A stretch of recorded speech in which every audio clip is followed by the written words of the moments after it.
第二天，彼得的恐懼與懷疑。恐懼會導致懷疑。彼得是耶穌最親近的門徒之一，他曾勇敢地表達對耶穌的愛，甚至行走在水面上。但當風暴來襲，恐懼佔據了他的心，他開始下沉。後來，在耶穌受審時，彼得，那位曾發誓絕不否認基督的人，因害怕而3次否認了他。彼得的故事提醒我們，恐懼是一股強大的力量，能夠削弱我們的信心。在不確定的時刻，我們可能會懷疑上帝的同在，他的能力，甚至他的良善。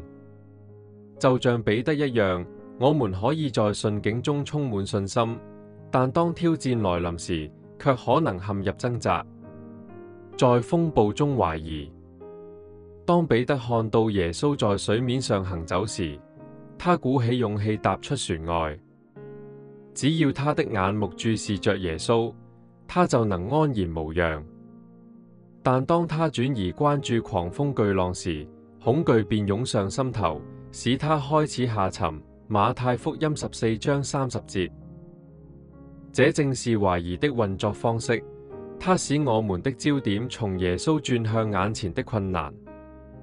恐懼讓我們忘記上帝的屬性和他過去的作為，使我們不再信靠他，而是專注於環境的挑戰。耶穌對彼得的回應不是責備，而是充滿愛的拯救。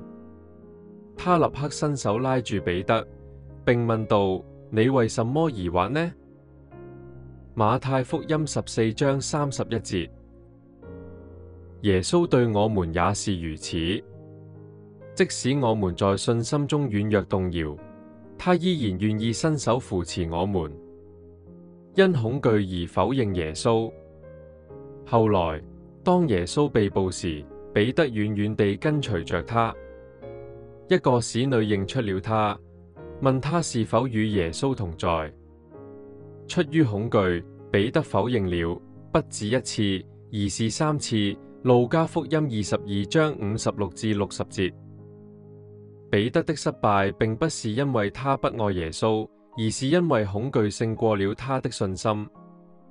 他害怕被捕，害怕別人的眼光，害怕受苦。我們是否也曾因恐懼而選擇沉默？是否因害怕被拒絕或遭受批評而不敢表達信仰？我們或許不會有意識地否認耶穌，但在恐懼的時刻，我們也可能陷入掙扎。失敗後的復興。好消息是，耶穌沒有放棄彼得。在復活後，耶穌3次問彼得：你愛我嗎？約翰福音21:15至17。這不僅是恢復，更是再次賦予他使命。這帶給我們盼望，即使我們因恐懼而軟弱，上帝也不會拒絕我們。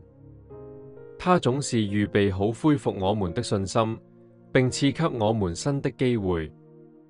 選擇信心而非恐懼。恐懼是人的本能，但我們不必被它掌控。當恐懼來臨時，我們要將目光轉回耶穌，記得他的信實與慈愛。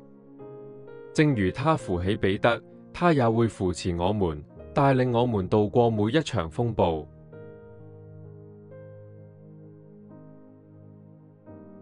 一、什麼樣的恐懼會讓你懷疑上帝的同在或能力？二、你可以如何將焦點放在耶穌身上，而不是環境的挑戰？三、你可以採取哪些行動，在困難中勇敢地活出信仰？